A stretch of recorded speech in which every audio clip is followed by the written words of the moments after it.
Bonjour à tous. Donc bon c'est la première vidéo, sans compter la présentation, c'est la première vraie vidéo de ma chaîne. C'est pas ma première vidéo de tous les temps, hein. J'ai d'autres chaînes YouTube, ça fait un moment maintenant que j'ai l'habitude d'être sur cette plateforme. Et j'ai décidé récemment, grâce à une vidéo que j'ai pu voir d'abord sur TikTok puis sur YouTube, une vidéo de Toby Horror Boy, qui a transformé plusieurs animatroniques, notamment de la marque Furreal, qui est une marque pour enfants qui est une sous-branche de Hasbro. Et donc sur sa chaîne, c'est une transformation de ces robots en notamment en animatronique de Five Nights at Freddy's et ce genre de choses. Donc si ça vous intéresse, je vous mets le lien en description. N'hésitez pas à aller voir son travail qui est formidable, parce que c'est ça qui m'a inspirée. Par contre c'est en anglais, mais voilà, allez voir son travail. Sur sa chaîne, la transformation du Cubby, c'est un... Je connais pas très bien Five Nights at Freddy's, mais c'est un petit lapin, vraiment petit. Donc voilà, c'était ça la transformation. Et donc c'est ça qui m'a donné envie d'ouvrir cette chaîne et de me mettre moi aussi à la customisation de robots, mais aussi de poupées. Voilà, parce que moi je suis une artiste, j'adore créer des choses et j'ai envie de tester ça. Surtout que moi je suis une très grande fan d'horreur, donc je serais beaucoup amenée sur ma chaîne aussi à avoir parlé de choses en rapport avec l'horreur, même au-delà des customisations. Donc aujourd'hui on va customiser l'ours Cubby, donc qui est un robot animatronique pour enfants de la McFurreal. Basique, c'est celui-ci, donc ça c'est celui qu'on va transformer. Sinon vous en avez un neuf juste derrière. Il existe 3 modèles, c'est ça. Cubby l'ours curieux, le modèle de base qui est un ours finalement. Plum le panda curieux, c'était une exclusivité Amazon il me semble. Et l'ours polaire qui n'a pas de nom, juste l'ours polaire. Donc voilà, on va dire que le plus courant c'est celui-ci, vous pouvez le trouver en très grande quantité sur Vinted et certains à des petits prix. Celui-ci je l'ai eu moins cher parce que bon il a des signes d'usure et c'est pas grave, c'est largement suffisant pour ce que l'on souhaite en faire aujourd'hui. Donc voici le dessin de comment je souhaite transformer Cubby en zombie Cubby. Donc le but ça sera de retirer sa fourrure, la teindre, changer ses yeux, faire des cavités dans son corps et lui faire des os, finalement lui donner un aspect un peu dégueu et zombifié avec des griffes, tout ça, comme vous pouvez le voir sur le modèle que j'ai dessiné. Donc voici le cobaye, donc celui-ci je l'ai appelé Milo parce que je leur ai donné des noms, parce que ça me fait rire, parce que je trouve ça mignon, etc. Je vous cache pas que je suis un peu triste de le dépecer parce que voilà, c'est le premier ours Furreal que j'ai eu, donc il y a 2-3 semaines maintenant. J'ai eu le temps de m'y attacher un petit peu, de le trouver tout mignon, mais bon, faut quand même qu'on se dise, voilà, c'est un objet, il n'est pas vivant, même s'il est assez réaliste et absolument kawaii. Et puis c'est pour le bien de la chaîne, il faut passer au-dessus de ça parce que je pense que ça en vaut largement le coup. Donc maintenant je vous propose de regarder quelques images que j'ai tournées avec le Cubby qui est ici, qui est donc beaucoup plus neuf, pour vous montrer toutes les fonctionnalités disponibles de cet ours et que vous voyez tout son potentiel. Je vais mettre en route les petits ours, donc Milo, celui qui va nous servir pour notre customisation, et ici un modèle beaucoup plus neuf, donc le Cubby, l'ours curieux. Il a deux modes, un mode dodo et un mode jeu. Donc voilà, il est très expressif autant au niveau de ses oreilles qu'au niveau de son museau et ses yeux, comme vous pouvez le voir. Moi je le trouve vraiment très bien fait. Je pense que clairement c'est le meilleur Furreal et le meilleur animatronique qui a été fait jusqu'à présent. Donc il a différents capteurs, notamment au niveau du haut de la tête, ce qui le fait réagir. Il en a ici sur les côtés. Donc il faudra faire très attention à ça, donc voilà, il fait des bisous. Il faudra faire très attention au capteur lorsque l'on fera la customisation. Donc voilà, il chante.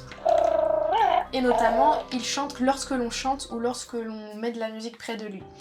Donc il a un capteur ici, sinon, voilà. Soit il... Bon là il a fait un bisou, mais sinon il rigole. Voilà, comme ça. Tout à fait. Quand on lui souffle sur la truffe, il éternue. Quand on appuie sur sa patte, il joue à peek-a-boo. En français, coucou. Voilà.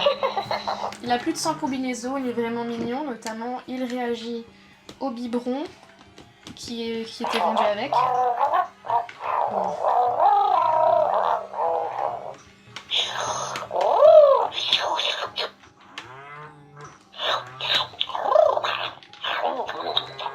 Voilà. Il y avait avec une petite sucette comme ça et une petite brosse avec laquelle on peut le brosser. Donc voilà, il fait tout un tas de choses comme ça et on peut le mettre en mode dodo.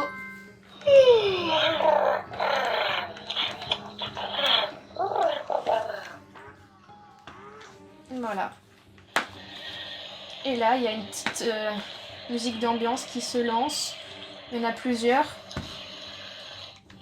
Il y a une petite musique comme ça aussi. Donc voilà.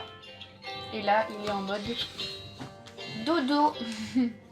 Du coup voilà, maintenant vous savez tout sur cet ours, donc je pense qu'on va pouvoir commencer. Je pense qu'on va appeler cette série de vidéos les sacrifices. Je vous laisse tout de suite avec la petite mise en scène de son sacrifice qui scelle à tout jamais son destin de devenir un zombie cubby.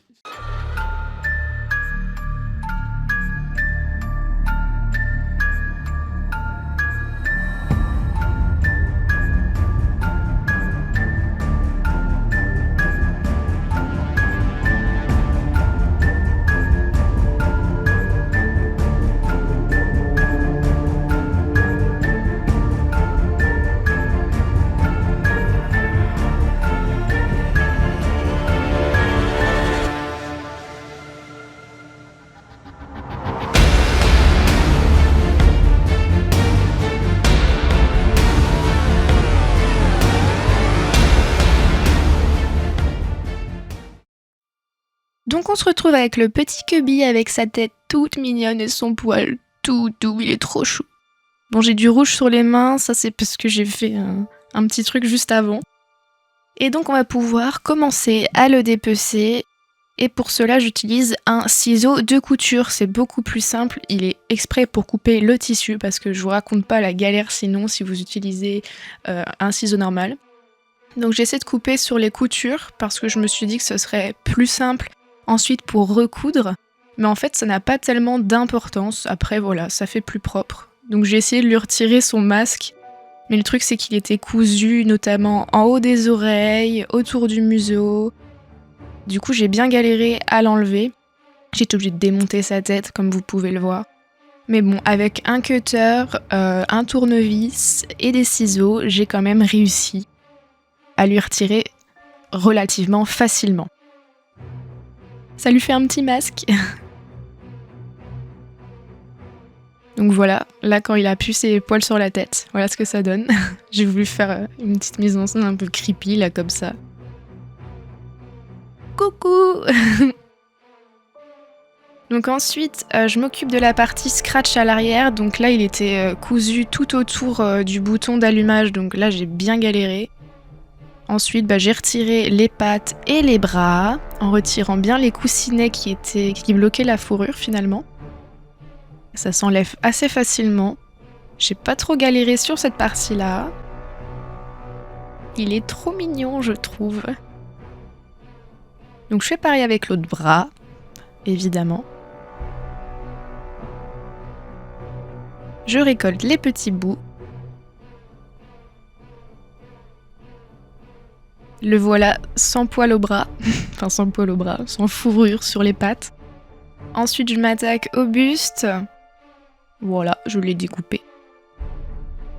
Et puis ensuite on va s'attaquer aux jambes qui ont été un petit peu difficiles aussi. Il a fallu dévisser les jambes pour bien s'en sortir.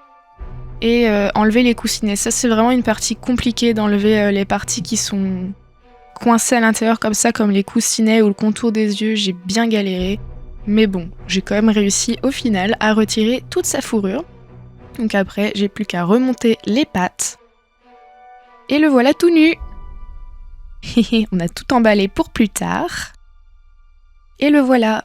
Donc entièrement nu, je le trouve vraiment cool sans fourrure. Ça lui donne une dimension complètement différente. Je l'ai vraiment trouvé chouette. Vraiment, j'étais très contente du résultat, même si j'avais déjà vu du coup sur internet comment ça rendait. Mais voilà pour la fourrure, il est dépecé.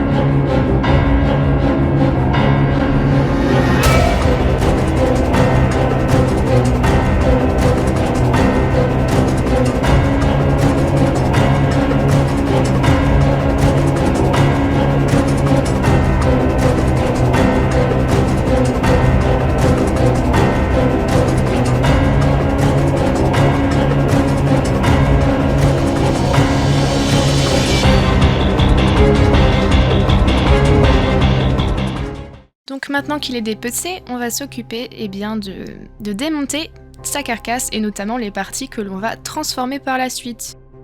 Donc je démonte bien évidemment l'arrière de la tête puisque l'on va le customiser. Je mets bien sur le côté en fait toutes les petites vis que j'utilise pour pouvoir remonter facilement par la suite. Donc bien sûr je retire aussi le visage. Ensuite on va s'attaquer au bras. Donc dans le bras à votre gauche j'utilise uniquement la main. Donc je dévisse uniquement la main. Alors qu'au bras droit, cette fois je vais plus avoir besoin du bras en lui-même que de la main. Donc je vais démonter les parties du haut du bras pour pouvoir les transformer. Au départ, j'aurais aimé pouvoir enlever le bras entier pour que ce soit plus facile, mais ça avait l'air compliqué et j'avais pas envie de prendre trop de risques, déjà que j'en ai pris pas mal pour cette création. Donc je me suis contentée de ça. Maintenant, on passe au torse, donc ça n'a pas été une mince affaire parce que notamment il y a le haut-parleur qui a été un petit peu galère à retirer, mais bon, j'ai quand même réussi sans encombre au final.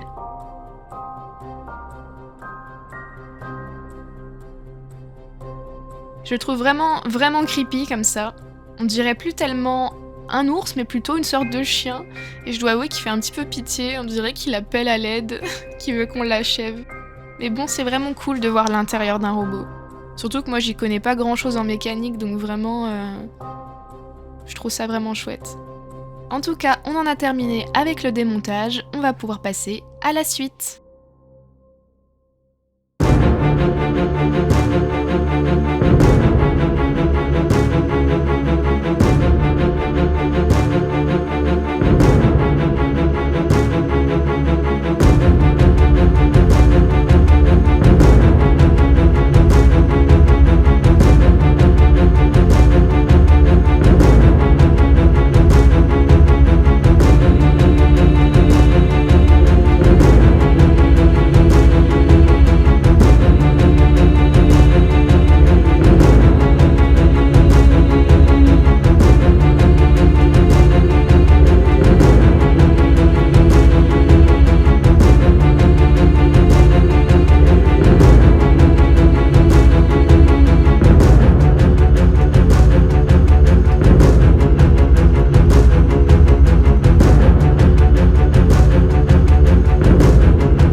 Donc maintenant qu'on a démonté les parties que l'on souhaite transformer, on va pouvoir tracer les lignes à découper.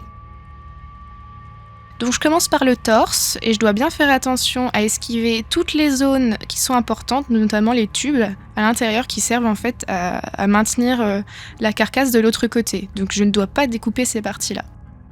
J'utilise un marqueur Posca noir à mine fine. Donc l'avantage de ce type de marqueur, c'est que ça reste indélébile, donc parfait, parce que le plastique, c'est pas une matière qui est forcément adaptée au feutre. Donc voilà pour le torse. Ce sera la partie découpée où on verra les côtes. Ensuite, je m'occupe de l'arrière du crâne, donc pareil, il faut que je fasse attention à esquiver les tubes, mais ça va, encore une fois, pas très compliqué. Donc là, ce sera la zone où on verra le cerveau visible, en fait, comme vous pouvez le voir sur le dessin.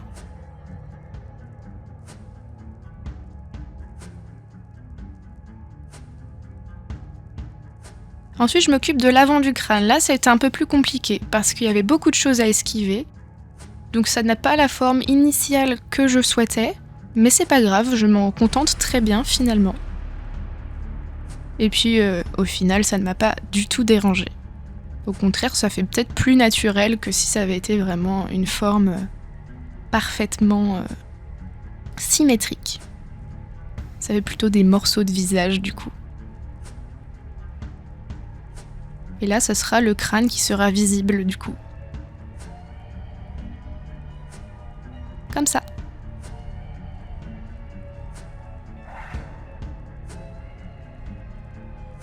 Ensuite, je m'occupe des parties les plus petites, enfin les membres. Je commence par la jambe.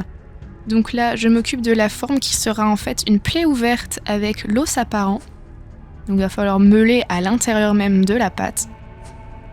Donc je dessine tout ça. Voilà. Ça sera cette blessure-là. Sur l'autre patte, il s'agit de d'autres blessures. D'abord à l'arrière, pareil, une plaie ouverte avec l'os apparent, mais cette fois à l'arrière de la patte. Donc pareil, il faudra meuler l'intérieur. Je dessine tout ça.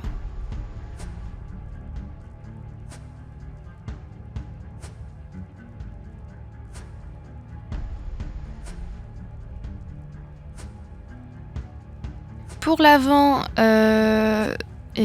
de la patte. Pareil, ça sera plaie ouverte avec les phalanges de la patte apparentes. Pas trop compliqué à dessiner. Il va s'agir de cette partie-là du dessin. Pour la main, je l'ouvre. Alors j'ai pris la main où il n'y a pas de mécanisme parce que la main de l'autre côté a un mécanisme, donc fallait pas y toucher. Donc là j'ai de la chance, l'intérieur est vide, on pourra tout découper, pareil pour avoir des phalanges apparentes, comme sur la patte. Bon, la forme est pas parfaite du coup, vu qu'il y a elle est très rectiligne. Mais on arrangera ça à la meuleuse.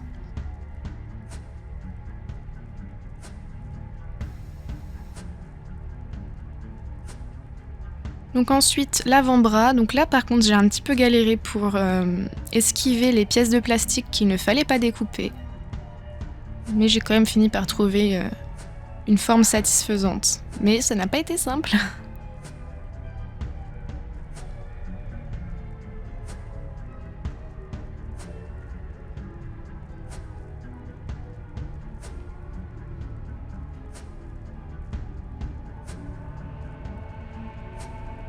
Oui, vous le voyez, je galère un petit peu sur l'image, mais j'ai fini par y arriver.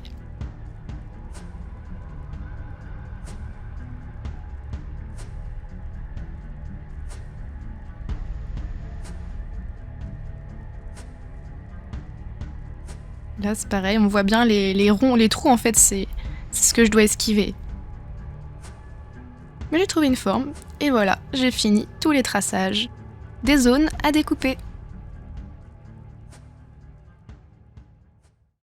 Donc maintenant, on passe à la meuleuse. Donc il s'agit d'une mini meuleuse de précision de chez Action. Et je vous la conseille parce qu'elle est vraiment pas mal. Elle est vendue avec un fer à souder. Donc je lui mets un disque de découpe comme ça. Et j'attaque directement. Donc par contre, il faut suivre les indications qu'il y a dans le livre de recommandations d'utilisation. J'ai mis des lunettes de protection, c'est indispensable quand on utilise ce genre d'outil puisqu'il peut y avoir des projections. Il faut faire aussi très attention à ses doigts parce que vu comment ça coupe le plastique, je pense que ça coupe tout aussi bien les os. Voilà, on a déjà fait l'arrière du crâne.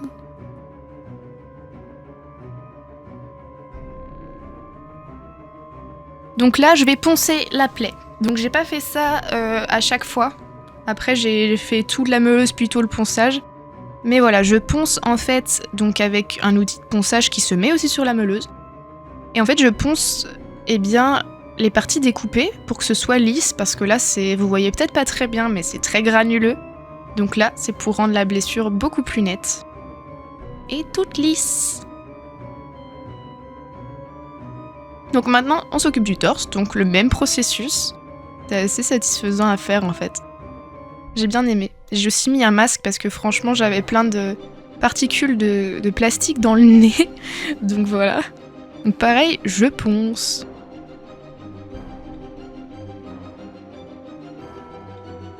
Mais après je voulais vraiment éviter de changer d'embout tout le temps, donc j'ai vraiment tout fait à la suite.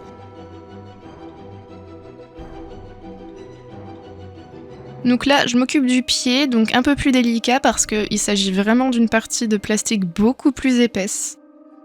Donc là, j'avoue que j'ai un peu plus galéré.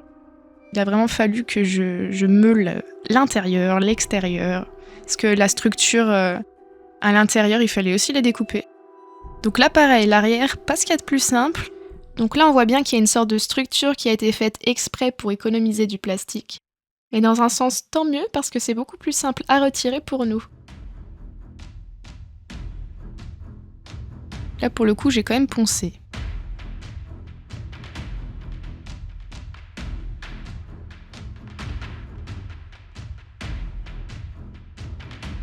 Elle a même une petite lumière, vous voyez ? Elle est vraiment cool cette meuleuse. Rapport qualité-prix au top. Donc là, je m'occupe de la main. Là, ça a été vraiment pas pratique aussi de rendre l'intérieur plat parce qu'il y avait plein de petits morceaux de plastique. Je retire aussi les griffes en fait qui découssinaient parce que je vais en faire d'autres des griffes donc. Pour que ça reste quand même cohérent, je préfère les retirer. Pareil pour les pattes arrière.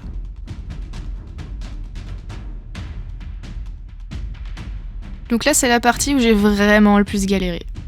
Ça a été très difficile de meuler tout ça, mais avec de la persévérance et surtout beaucoup de temps, j'ai fini par réussir. Heureusement que vous voyez en accéléré. Là, je ponce du coup les griffes que j'ai retirées pour donner un aspect plus naturel parce que vraiment c'était pas très très beau. Poncer, c'est vraiment une étape primordiale pour qu'un travail soit propre.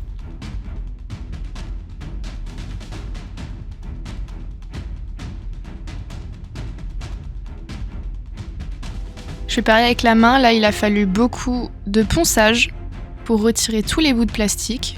Mais la ponceuse, elle est tellement puissante qu'on peut vraiment retirer des gros morceaux de plastique avec. J'ai pas fait attention à ce détail jusqu'à présent, mais c'est vrai que j'ai un dessous de plat, pardon. Un set de table. Winx. J'avais que ça sous la main. Donc là, je m'occupe des bras, le visage.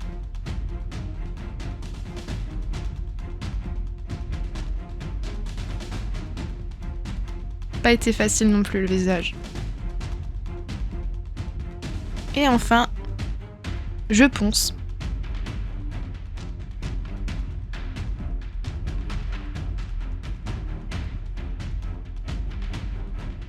J'ai vraiment bien aimé cette étape-là du travail. Je me sentais bricoleuse. Et on n'oublie pas la petite zone de la plaie du visage. Et voilà, le meulage est terminé.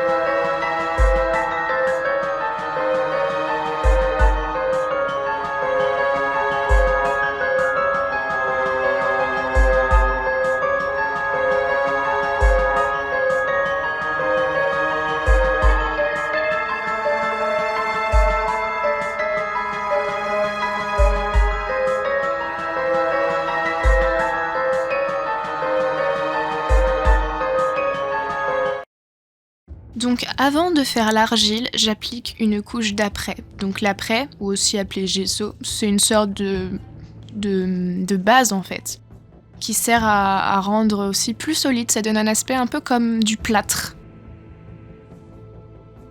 Et donc c'est assez pratique pour pouvoir ensuite notamment accrocher plus facilement l'argile qui accroche pas nécessairement très bien au plastique. Et c'est aussi bien pour faire des bases de peinture, pour avoir une base vraiment homogène, blanche, c'est vraiment très pratique. Donc ensuite je sors mon argile, donc c'est une argile qui sèche à l'air. Donc elle peut mettre un peu de temps à sécher, je dirais en moyenne 24 heures, 48 heures, 72 heures dans le pire des cas. Ça dépend de l'épaisseur en fait. Donc là je commence par l'arrière du crâne, donc je mets une plaquette comme ça pour pouvoir en fait découper la zone qui sera l'os apparent. Parce que je vais faire un cerveau apparent, mais je veux quand même qu'on voit l'os du crâne sur les bords. Donc je vais bien à enlever l'excédent d'argile parce que faut pas gaspiller. Et je vais dessiner des petites stries au scalpel pour faire des fissures dans l'os.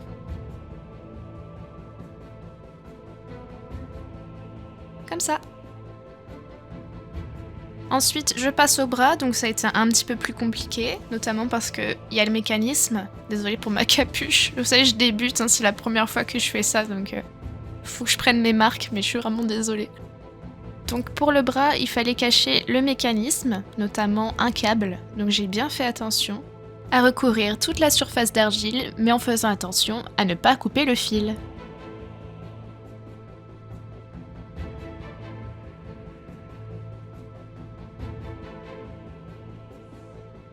Ensuite, je remets le plastique pour pouvoir faire la plaie.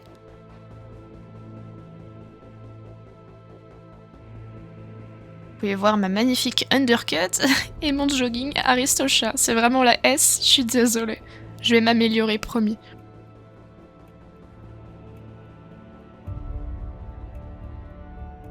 Donc là, j'ai dû faire un peu attention pour ce bras-là, notamment pour la deuxième partie que je viens d'entamer parce que il y avait des mécanismes rotatifs qu'il fallait que je cache. Et pour ça, j'ai utilisé le meilleur ami du créateur, c'est-à-dire le papier alu. Parce que quand même, le papier alu, il permet d'économiser beaucoup d'argile et de cacher pas mal de trucs. Vraiment, c'est super. Là, ça m'a permis de réussir cet avant-bras. Et on met les petits détails. Je vérifie bien que le bras peut toujours bouger. Vous verrez par la suite que malheureusement, les bras ne pourront plus bouger à la fin. Je vous spoil, hein, mais en fait, c'était beaucoup trop lourd. Tout ce que j'ai mis, il n'arrive plus à remonter ses bras. Surtout que bon, c'est un modèle assez vieux que j'ai utilisé pour faire ça. Mais c'est pas grave, le prochain, je veillerai à ce que tout fonctionne parfaitement.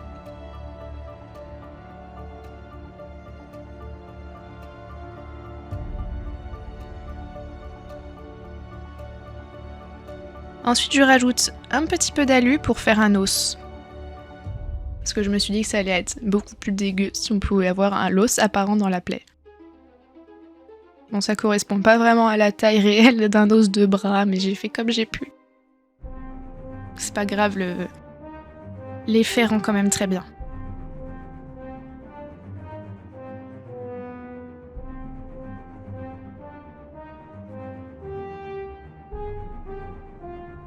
Ensuite, je vais faire les griffes, donc il n'y aura que d'un seul côté, que sur la main gauche.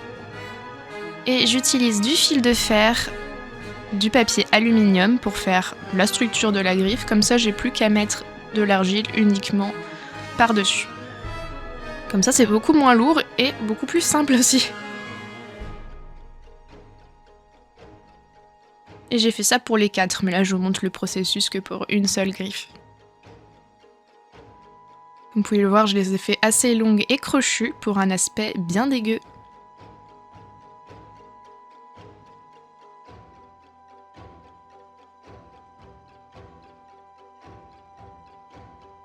Donc vous voyez pas forcément tout ce que je fais avec mes instruments, mais j'utilise de l'eau avec l'argile. C'est vraiment ce qu'il y a de mieux pour qu'elle reste bien lisse, sans traces. Donc pour ça j'ai des outils spécifiques.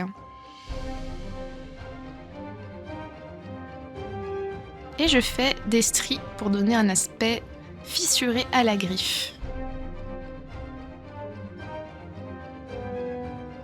Donc maintenant on passe au pied, notamment à la blessure interne qui a été vraiment assez compliquée à faire parce que j'avais pas vraiment accès à toutes les parties correctement, donc j'ai un peu galéré. Mais bon, ça a été quand même. Parce qu'il fallait que je cache. En fait, je me suis servi de la structure plastique centrale comme d'un support pour faire mon os apparent. Mais il a quand même fallu que je fasse un aspect de plaie tout autour.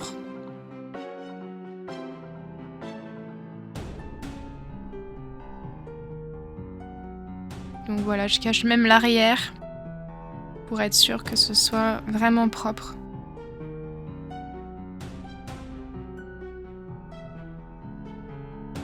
Je trouve que l'argile c'est vraiment bien pour donner un aspect de chair en fait. Ça fait assez naturel.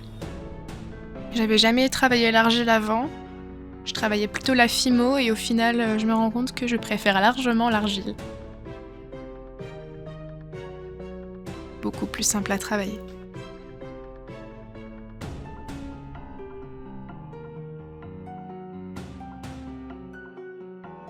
Une fois que j'ai terminé de faire la chair, je m'occupe de l'os, donc je lui fais une structure en alu Pour les mêmes raisons que précédemment, pour éviter de gaspiller, puis pour que ce soit solide aussi. Et donc je mets de l'argile tout autour pour former l'os. Ensuite j'ai sculpté le haut avec des morceaux pour donner un aspect plus réaliste. Pas que l'os soit complètement droit, mais plutôt qu'on voit, vous savez, les parties un peu plus rondes des bouts d'os. Puis je recouvre la dernière partie qui reste en prenant soin de ne pas recouvrir la vis. Ensuite je passe à la seconde jambe qui a une plaie ouverte à l'arrière et pareil, après avoir fait donc, le fond en argile, je mets une structure en alu pour faire mon os.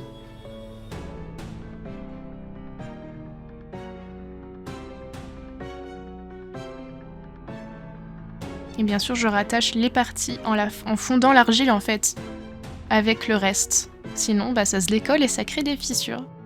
Pour ça j'utilise des petits outils spéciaux.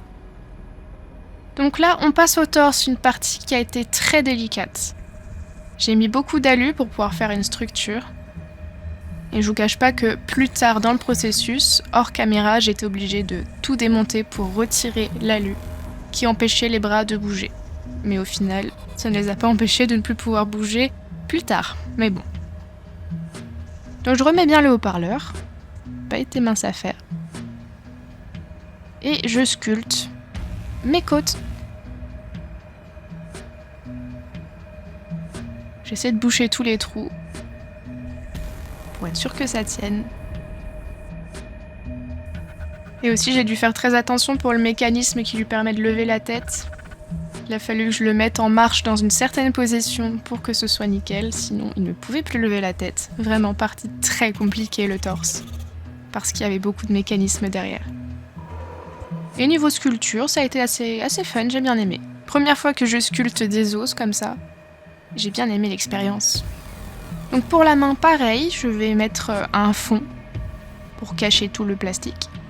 Mais d'abord, je remplis les trous avec du papier alu, comme ça me fait économiser encore une fois. Et voilà, je crée mon fond. Ensuite, je me munis de mes griffes que j'ai peint avec de l'après au préalable. Et pour être sûr que ça tienne très bien, j'ai vraiment fait tout un truc avec les fils de fer que j'ai enroulés tout autour. Ça n'a pas été très simple non plus, mais au moins elles sont incassables maintenant. Puis j'ai créé les phalanges. Là je mets la petite peau, vous savez, parce qu'il y a une petite peau sur les griffes généralement. On peut voir ça sur les chats notamment. Donc j'ai ajouté ça. Et j'ai fait pareil pour toutes les autres griffes.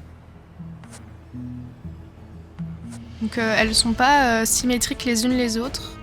Mais justement, moi je trouve ça bien parce que comme ça donne un aspect beaucoup plus horrifique, je trouve.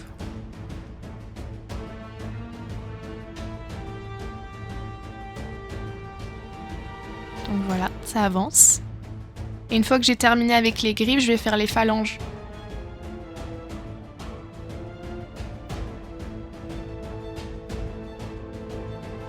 Donc pour les phalanges, j'ajoute de l'alu.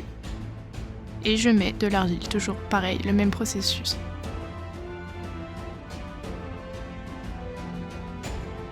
Désolée pour ma tête, encore une fois.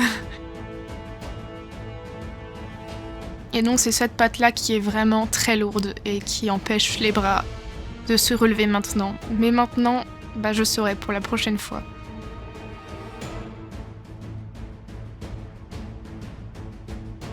Mais bon, elle est vraiment chouette cette pâte, donc je regrette pas.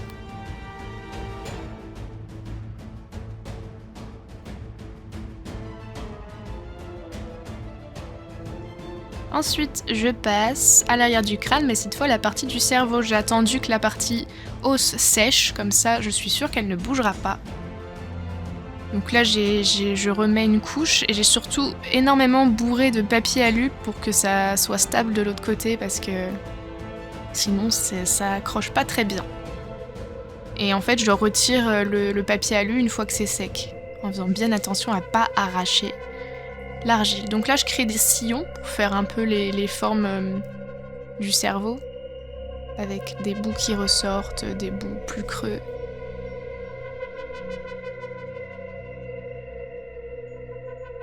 Et une fois que j'ai créé des sillons, je vais faire des petits détails de lignes un peu circulaires, un peu spirales à l'intérieur pour donner un aspect réaliste au cerveau. Pareil, ça j'avais jamais fait avant. J'ai trouvé ça fun.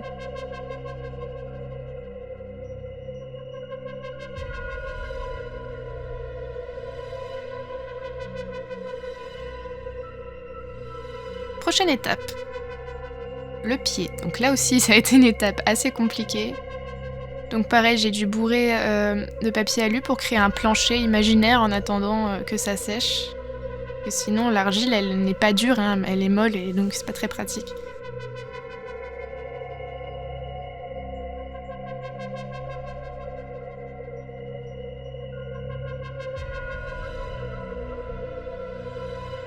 Une fois que j'ai entièrement recouvert l'intérieur, pour faire la chair, je vais m'occuper des griffes. Donc elles seront pas aussi longues que celles des pattes cette fois, enfin les pattes avant. Donc je fais une forme pareille en alu que je recouvre et sur laquelle je vais faire des petits stries au scalpel pour donner un aspect fissuré.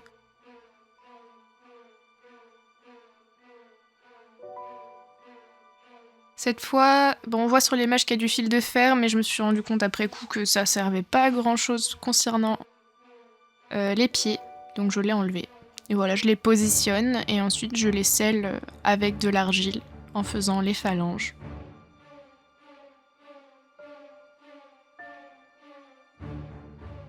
Je pense que c'est une de mes parties préférées de toute l'argile que j'ai pu faire sur cet ours. Je suis très contente du résultat.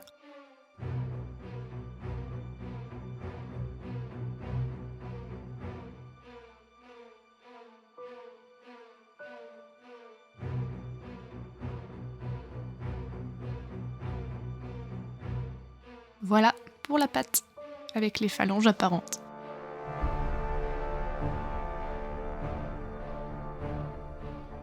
Prochaine étape, je rajoute des griffes sur l'autre pied qui, lui, n'a pas les phalanges apparentes, mais je voulais quand même qu'on voit les griffes. Donc en fait, hors caméra, j'ai meulé des creux dans la patte pour pouvoir insérer des griffes. Donc elles sont pas exactement pareilles de l'autre côté, vu que la base n'est pas pareille. Mais ce n'est pas grave, ça ne se voit pas énormément. Donc je fais quand même les raccords de chair pour que ça tienne bien, même si ça sera recouvert par la fourrure.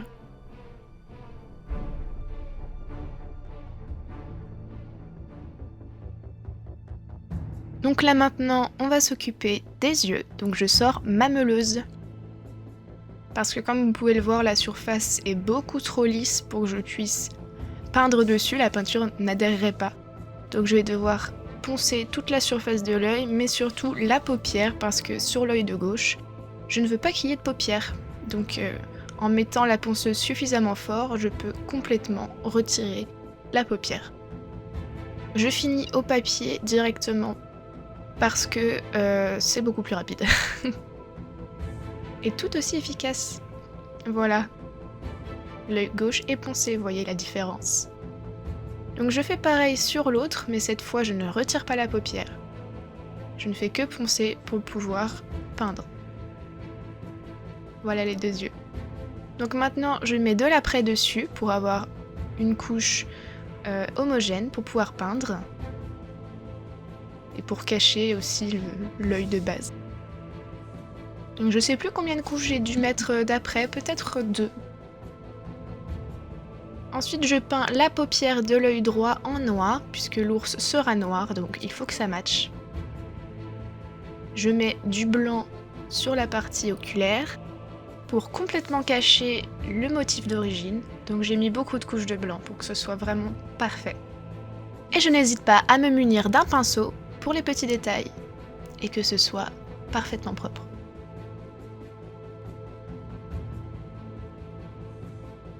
Même dans les tout petits recoins, parce que je suis assez perfectionniste.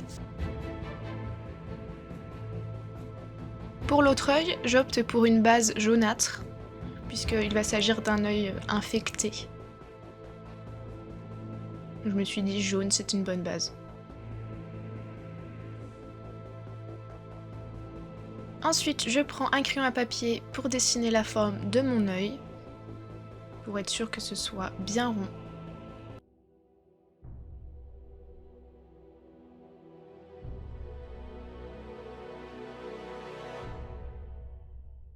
Je fais pareil sur l'autre œil, pour la pupille. Et je commence la peinture. Donc, pour l'iris, j'opte pour du rouge pour l'œil droit. Donc j'ai fait plusieurs couches, bien évidemment.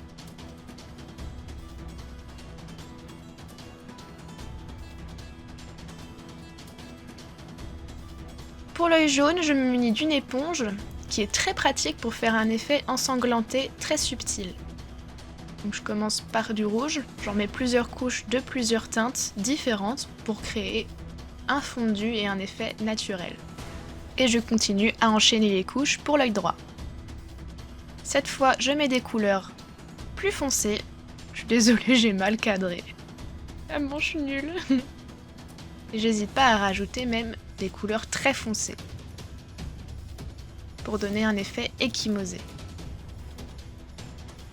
Et j'essaie de boucher la petite jointure, là où il y avait la paupière avant.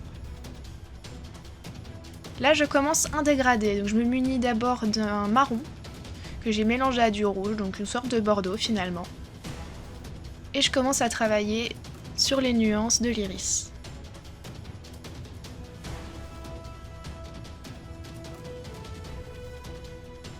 Donc j'ajoute même du noir. Et je continue le dégradé jusqu'à ce qu'il me plaise suffisamment. Et pareil, je me munis de l'éponge pour donner un côté horrifique à l'œil.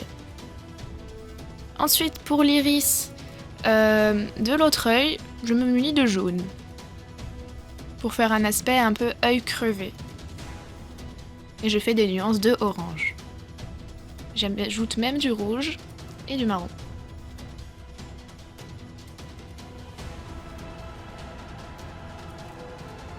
Je fais le contour en rouge. Pour la pupille, je commence par du marron. Et ensuite, je mettrai du noir que je vais fondre le plus possible dans l'iris, pour vraiment lui donner un côté œil qui ne fonctionne plus, œil mort. Pour l'œil droit, je rajoute des petites veines. Donc d'abord, je le fais au pinceau de précision. Bien sûr, la pupille en noir. Un petit peu de noir pour ajouter de l'intensité. L'œil droit est terminé. Pour l'œil gauche, pareil. Mais cette fois, je me munis d'un crayon de couleur pour que ce soit plus subtil. Et je fais des petites veines. Quelques finitions.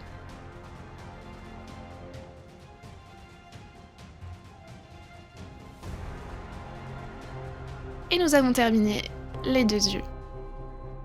Maintenant, je passe à la peinture des autres parties du corps sur lesquelles j'ai préalablement appliqué de l'après. Donc je fais une base jaune pour les griffes, c'est à peu près la base que j'ai utilisée pour tous les os également, puisque c'est un aspect moisi que je veux donner aux os, puisqu'il s'agit d'un zombie. J'intensifie toujours de la même manière, avec du marron, puis avec du noir. J'utilise des mouchoirs, des éponges pour que ce soit le plus possible fondu. Et j'ajoute également du rouge avec une éponge pour y ajouter un petit peu de sang.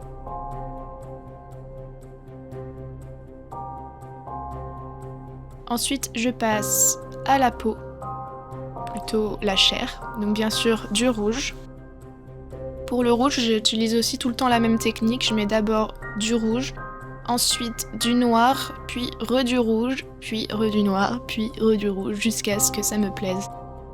Et généralement, ça donne un aspect plutôt réaliste. Mais je ne fais pas les os des phalanges dès maintenant, pour éviter de tout le temps changer de pinceau. Donc maintenant, je passe au torse, donc pareil, une base jaune sur les côtes, j'intensifie avec du marron.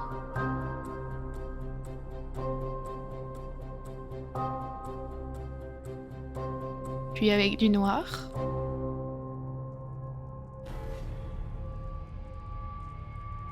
Ça donne vraiment un aspect comme s'il avait séjourné dans la forêt pendant vraiment longtemps.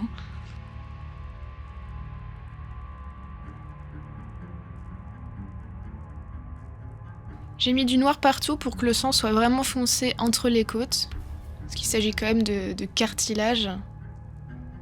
Donc là j'ajoute le sang sur les côtes et je remplis les parties de cartilage avec du rouge.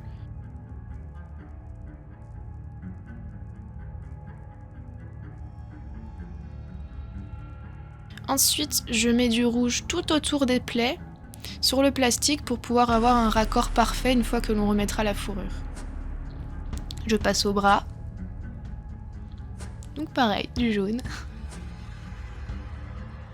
Je mets du noir à l'intérieur de la plaie puisque c'est une cavité. Ça lui donne plus de profondeur.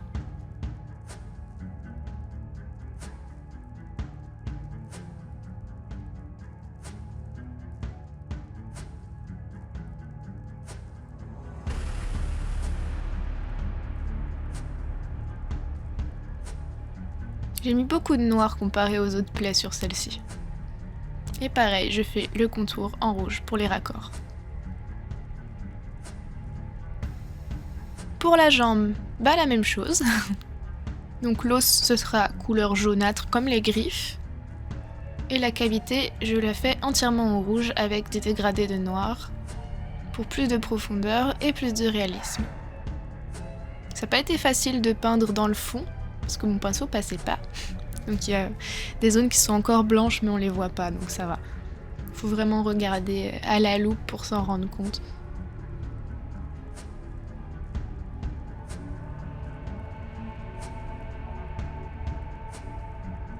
Pareil pour l'arrière de la jambe.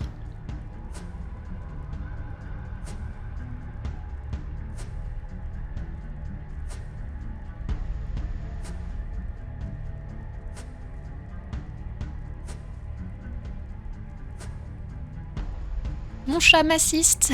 Je pense que ça la faisait un petit peu... Elle prenait ça comme un jeu. Je fais les phalanges de la patte que je n'ai pas fait tout à l'heure. Et maintenant j'attaque toutes les parties osseuses. Donc là en l'occurrence l'os de la jambe. Des deux jambes. Et même processus.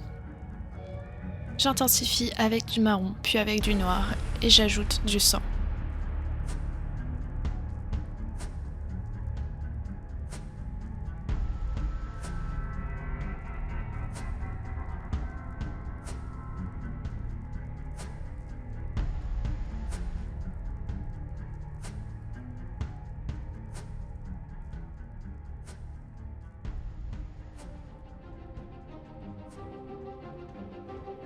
Je trouve que tout de suite, ajouter du noir, ça donne vraiment une autre dimension.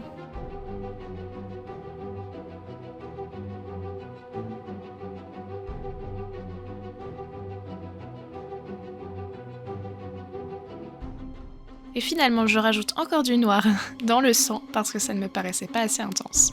Et je passe à la pâte. Donc je commence par la chair. Vous pouvez voir mon plan de travail qui est assez en bazar.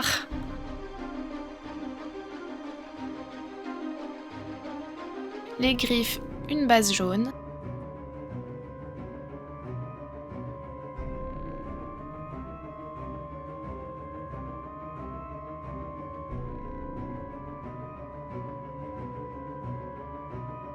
Et en attendant que ça sèche un petit peu, je m'occupe de la partie osseuse de l'arrière de la tête. Et je repasse à la main.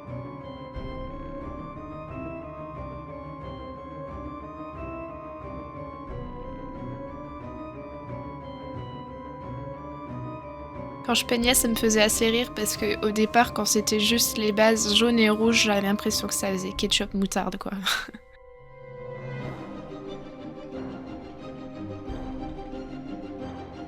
Vous verrez plus tard que la partie osseuse du crâne, je vais complètement la repeindre ensuite parce que ça me plaisait pas.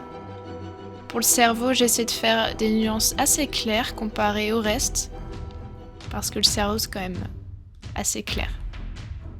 Pour l'œil, j'ajoute la paupière que j'ai préalablement coloriée en noir et je la colle. Parce qu'à la base, la paupière, elle était quand même marron clair.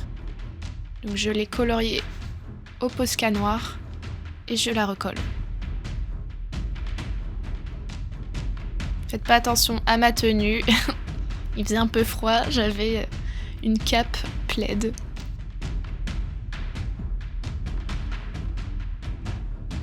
Et maintenant, je vais mettre du vernis brillant pour acrylique. J'adore le vernis brillant, je trouve que ça donne vraiment un effet vraiment chouette. Donc pour les yeux, au total, j'ai mis peut-être bien 4 ou 5 couches de vernis pour vraiment qu'il y ait un aspect glossé. Et sur le reste du corps, eh bien, j'ai mis 2 couches. Ensuite, je mets du sang sur les coussinets. Parce que je trouve qu'il n'y a jamais assez de sang.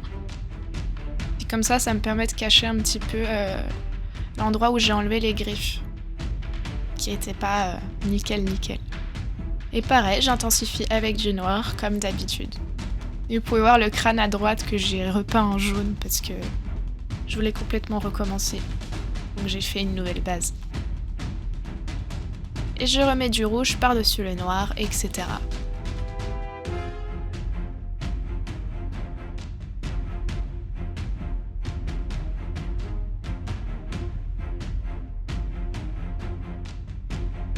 Ensuite, je mets du vernis sur les parties ensanglantées pour que ça brille. Parce que le sang, ça brille.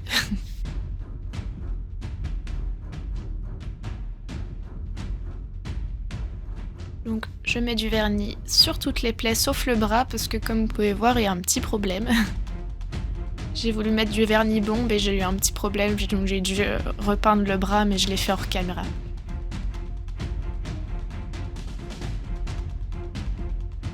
Le vernis, en plus de donner un aspect beaucoup plus fini et plus joli à la création, protège évidemment. Donc c'est très pratique.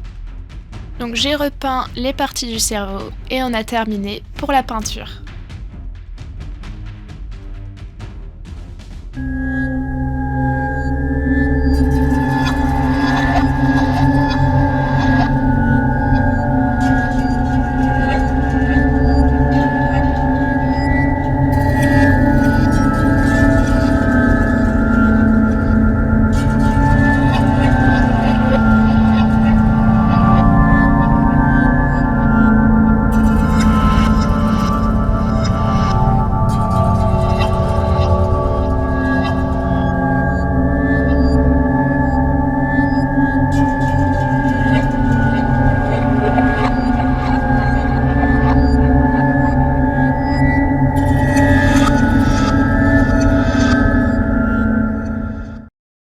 Maintenant, on passe à la teinture.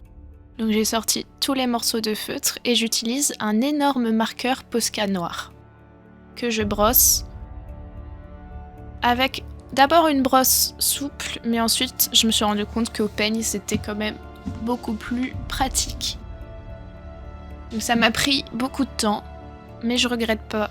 Ça a donné vraiment un chouette effet. Même si, effectivement, si l'on frotte ses mains sur la fourrure, on se retrouve avec des résidus grisâtres sur les doigts. Et de toute façon, je n'avais que ça comme solution, puisque je ne veux pas mettre de teinture dans ma machine à laver, ayant déjà eu des mésaventures avec ça.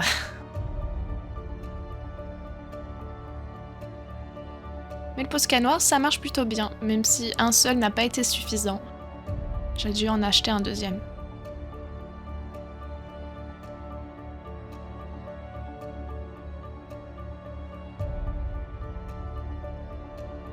Il faut bien colorier dans le sens du poil, à contresens, pour au mieux colorier toutes les zones, même s'il y a forcément des zones qui resteront marron. Pour le cœur, j'essaye au maximum de le cacher, mais on le voit toujours un chouïa, parce que l'aspect est un peu plus clair sur les parties blanches.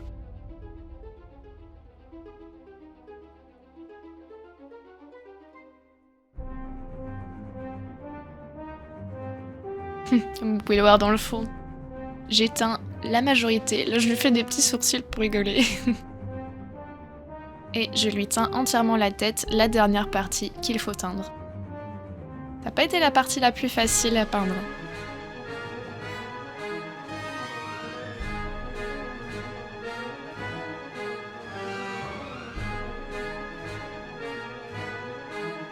C'est important de brosser, sinon ça donne un aspect vraiment comme si on avait mis du gel et que c'était un peu craquelé, quoi. Le fait de brosser, ça garde l'aspect doux de la fourrure, même si évidemment ça le rend un petit peu plus gras du fait d'avoir colorié.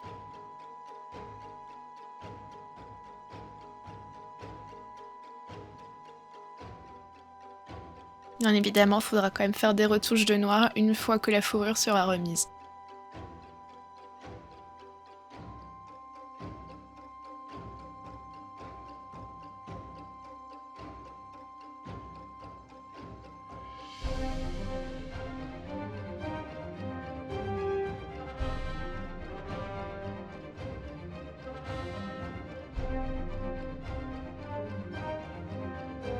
Et voilà, on a terminé de teindre la fourrure. On va pouvoir passer à la customisation du visage parce que comme vous pouvez le remarquer, on ne l'a pas fait tout à l'heure.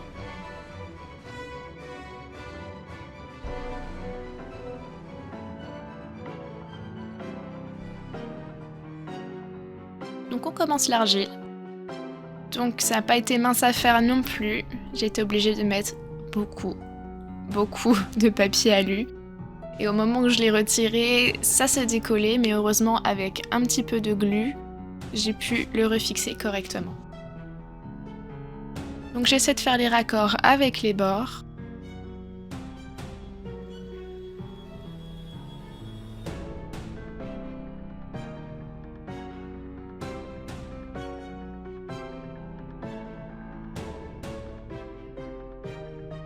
Je fais le trou où sera l'œil. Et j'essaie de creuser pour que ça ressemble à un crâne, en tout cas à de l'os, donc je fais des cavités. Et au niveau de la petite plaie, à droite, j'ai fait un aspect cerveau visible.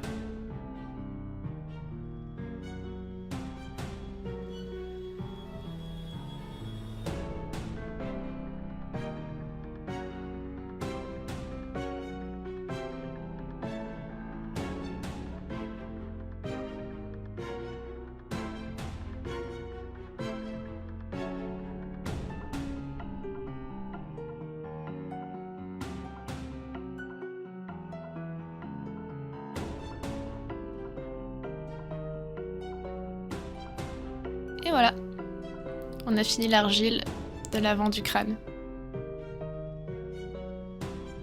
Donc, après l'avoir remis, je m'occupe d'un dernier bout parce qu'on voit l'intérieur du crâne et ça me semblait important de boucher ce bout-là.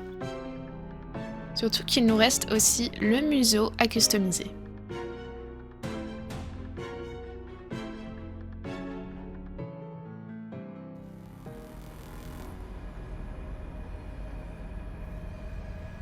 Et donc après avoir fait ce petit raccord, je passe au museau. Donc d'abord je m'occupe de la gencive.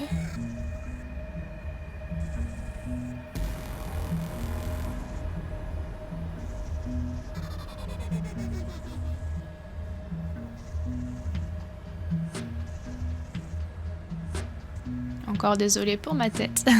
Et là je fais le même processus que les griffes, mais pour les grandes canines de devant. Je vais pas en mettre pour les autres dents, mais pour les grosses canines, j'ai décidé d'en mettre.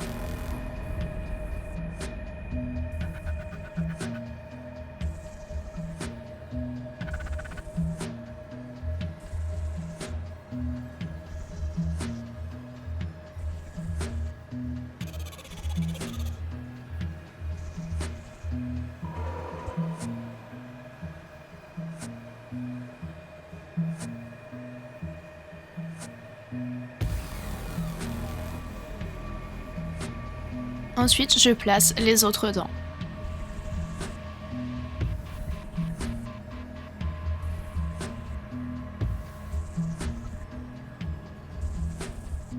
Et je sculpte les gencives, les raccords.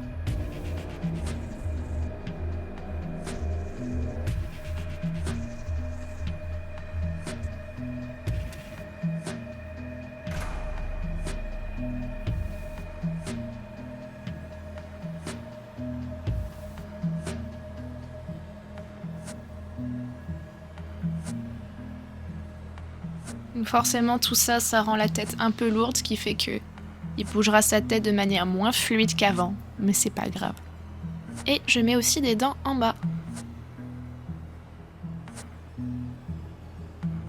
Bien sûr, je fais attention à ce que la mâchoire puisse toujours se fermer correctement. Faut vraiment que j'apprenne à arrêter de mettre ma vieille tête devant la caméra.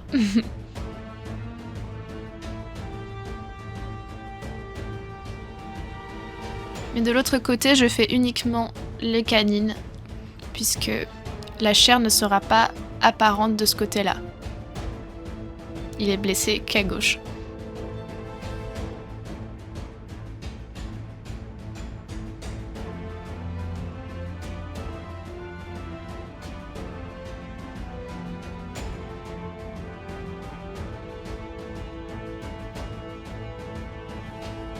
Voilà pour l'argile. On n'a plus qu'à peindre maintenant. Donc je commence par le masque. Comme d'habitude. Première couche de jaune.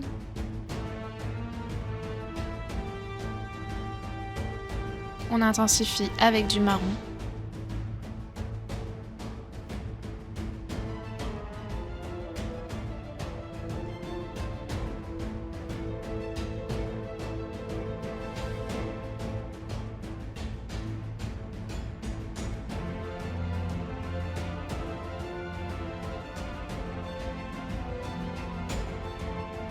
Puis du noir dans les cavités.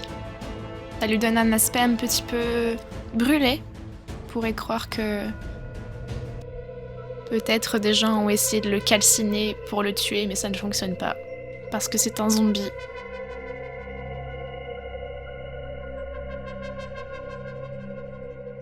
J'aimerais pas croiser ce genre d'animal dans la nature. Donc pour la petite blessure du cerveau, bien sûr, je mets du rouge. Et j'attaque aussi le rouge sur le crâne avec ma petite éponge, vraiment ma meilleure amie. J'adore l'effet que fait l'éponge. J'intensifie pour le cerveau. Toujours avec mon dessous de plat Wix.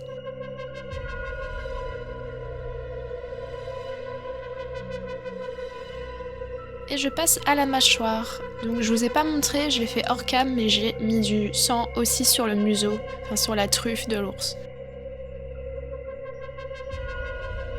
Donc même processus que tout le reste finalement.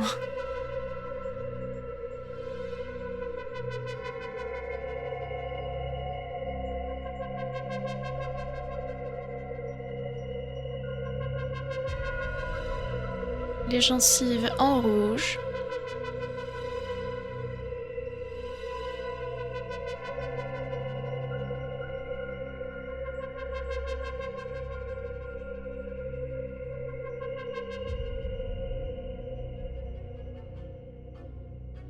Ma fameuse technique du noir.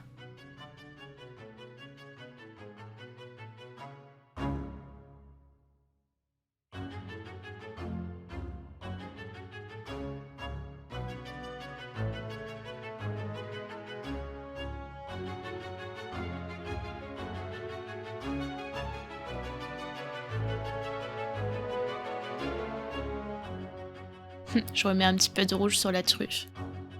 Parce que j'ai un peu dépassé dessus avec le jaune. Et maintenant, le vernis. Donc pareil, j'ai fait 2 couches. Faut bien attendre 2 heures entre chaque couche.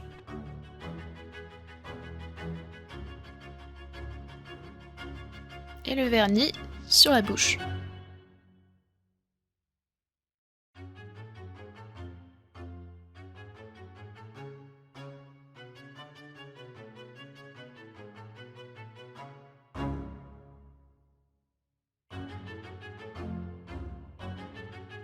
J'ai mis épais de vernis. Je la mets un peu lourde sur le vernis, c'est vrai.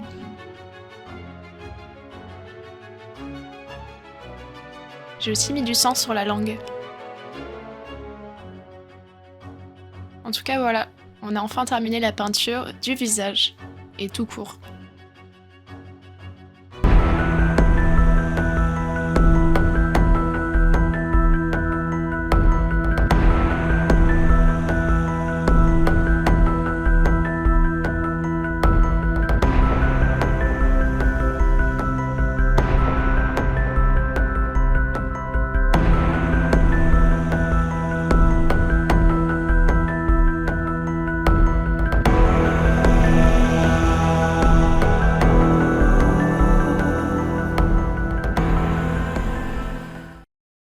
Maintenant, on va enfin pouvoir remettre la fourrure. Je ressors tout et je trie les morceaux. Et je commence par les pattes. Donc je mets les coussinets que je reclipse dans le plastique.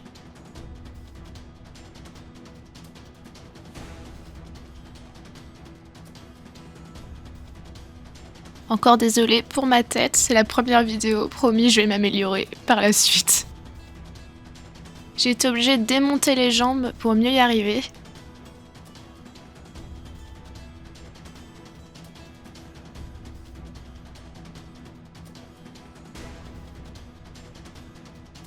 Et en fait, je pensais pouvoir tout recoudre, mais je me suis rendu compte que c'était beaucoup plus simple de coller à cause des plaies. Donc j'ai quand même recousu certains endroits, mais notamment pour les pattes, j'ai majoritairement collé avec une colle forte de chez Scotch.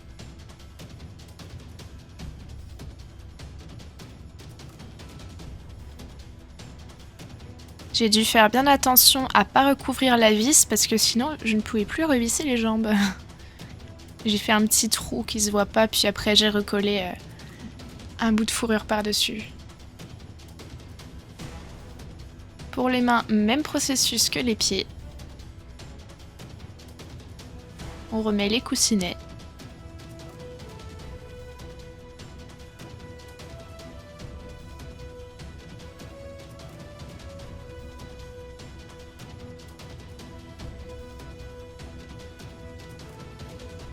Donc là pareil, j'ai collé.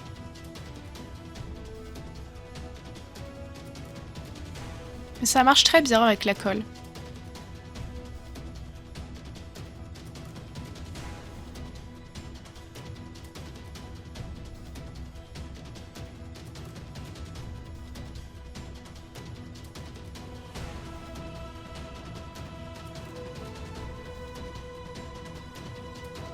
Je fais bien attention à recouvrir tous les petits morceaux.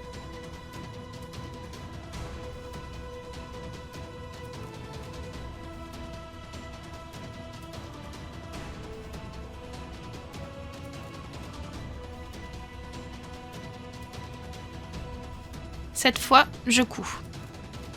Donc j'ai utilisé du fil de laine pour que ce soit plus épais, plus solide.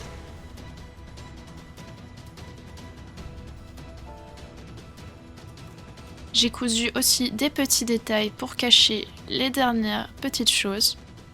En fait, je me suis servi de la couture pour faire vraiment des finitions. Là notamment, on apercevait le mécanisme du bras, donc j'ai rajouté de la fourrure que j'ai cousue. Ensuite, parce que vous pouvez le voir, il y a des zones marron. Je fais des finitions avec mon Posca.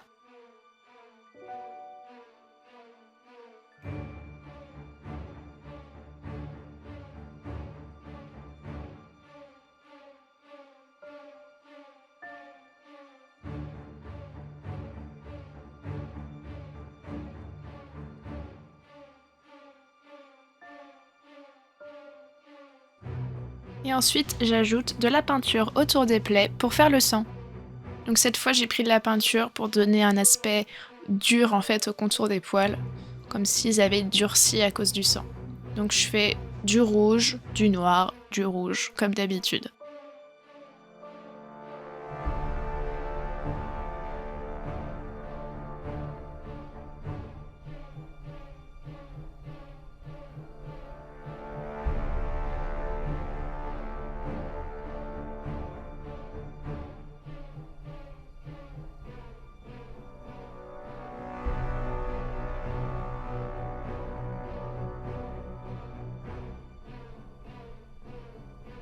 Les dernières petites finitions de rouge.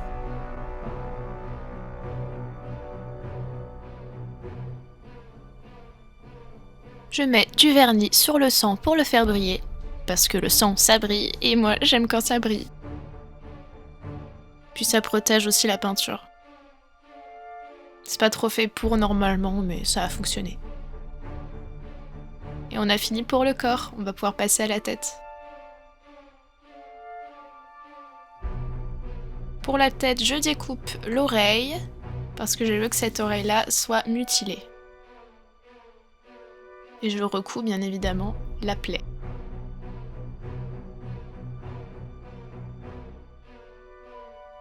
Donc je découpe les petits morceaux dont je n'ai pas besoin.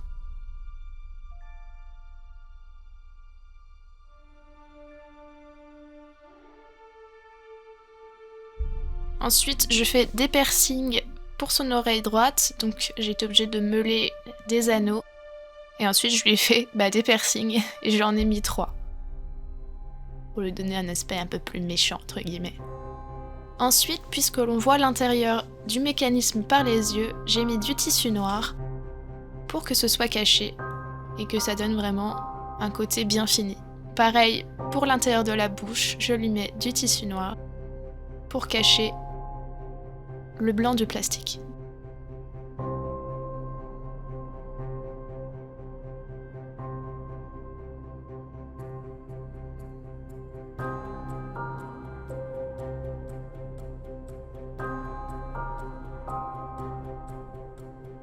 Je prends bien soin de coller correctement le tissu.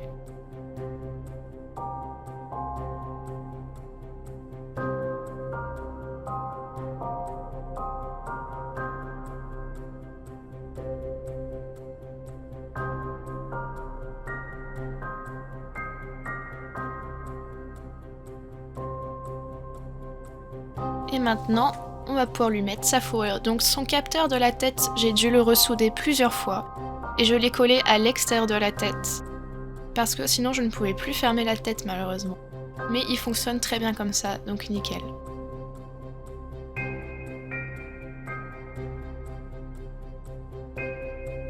Donc là pareil, j'ai collé.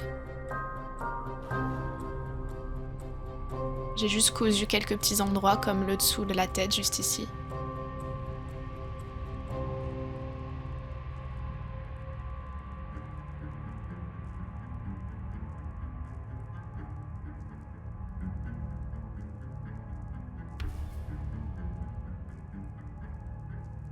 Je colle des petits bouts pour faire des raccords. Pour l'arrière de la tête, je colle tout autour de la plaie du cerveau. Et sinon, je recouds. J'avais jamais vraiment cousu avant ce projet-là, et je suis contente d'avoir plus ou moins appris à le faire, j'ai bien aimé. J'aime beaucoup apprendre tout le temps de nouvelles choses.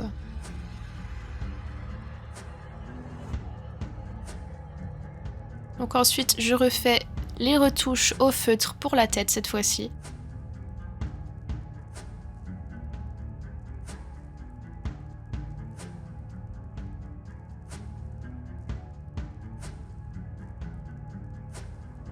Et comme avec le corps, je fais le sang autour des plaies.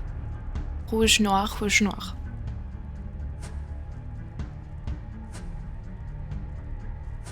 J'oublie pas l'oreille.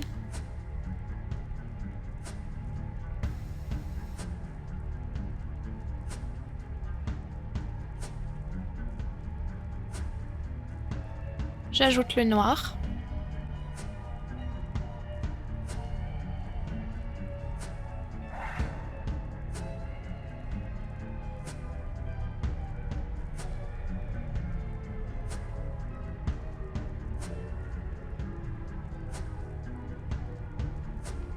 Et je fais les petites finitions. Et après avoir mis le vernis,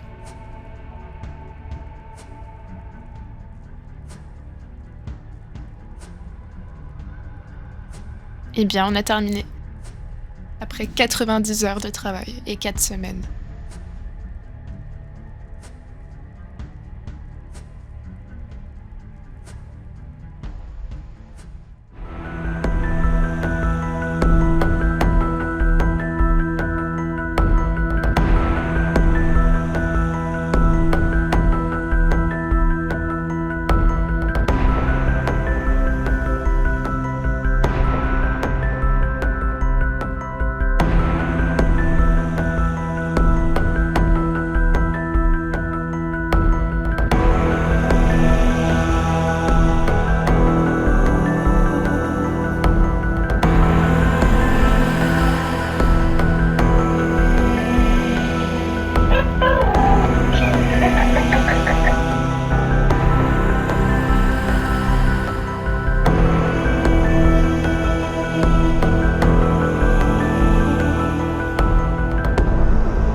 on a fini avec cet ours qui nous a quand même pris, enfin qui m'a pris 90 heures de travail étalé sur 4 semaines. Voilà la bête. Donc c'était très long et assez périlleux comme expérience, mais je suis vraiment contente parce que c'est ma première création, parce que c'est la toute première fois que je fais quelque chose d'aussi énorme en termes d'art. Et je débute en sculpture et tout ça, donc et même en peinture, je suis pas une experte, donc vraiment je suis hyper contente de comment ça rend et de comment je m'en suis sortie. Il est vraiment cool. Donc c'est mon Zombie Cubby. Donc si vous voulez voir précisément comment il est de très près et chaque mouvement qu'il peut faire, eh bien sachez que je vais sortir une vidéo reveal détaillée d'ici une semaine, donc restez dans le coin, vous pourrez le voir de très près et dans tous les moindres détails. En tout cas voilà, ce fut moins long que ce que je pensais, étrangement. Je pensais que ça allait me prendre vraiment des mois, mais en fait non, ça m'a pris 4 semaines. 4 semaines, ce qui est déjà beaucoup en soi. Mais je suis contente. Et donc cette création n'est pas à vendre parce que c'est ma toute première, mais sachez que mes créations prochaines seront toutes à vendre sur mon Etsy, sur mon Vinted et probablement sur un site que j'aurais créé, mais ça, je verrai ça plus tard. Donc voilà. Je peux également faire des commandes, donc si vous voulez quelque chose de précis, je vous invite à aller voir ma vidéo de présentation de chaîne, et sinon tout est expliqué en barre d'infos, il suffit de m'envoyer un mail, voilà. Je vous remercie vraiment d'avoir regardé cette vidéo qui est la première vidéo de création de ma chaîne. Je suis vraiment contente et j'espère vraiment que vous serez nombreux à suivre mes créations et j'ai déjà hâte de commencer la prochaine. Sachez également que je vais probablement faire un tout petit court-métrage de 5-10 minutes sur cet ours pour pouvoir le mettre en valeur. Je vais m'y atteler dès que possible. En tout cas voilà, c'est quelque chose dont je suis très fière pour une fois, moi qui suis très perfectionniste, je suis assez fière de moi sur ce projet et j'ai vraiment hâte de continuer et d'avoir vos avis. Donc voilà, n'hésitez pas à vous abonner si vous n'êtes pas encore abonné. Et je vous dis à très vite pour plein d'autres nouvelles vidéos. Salut!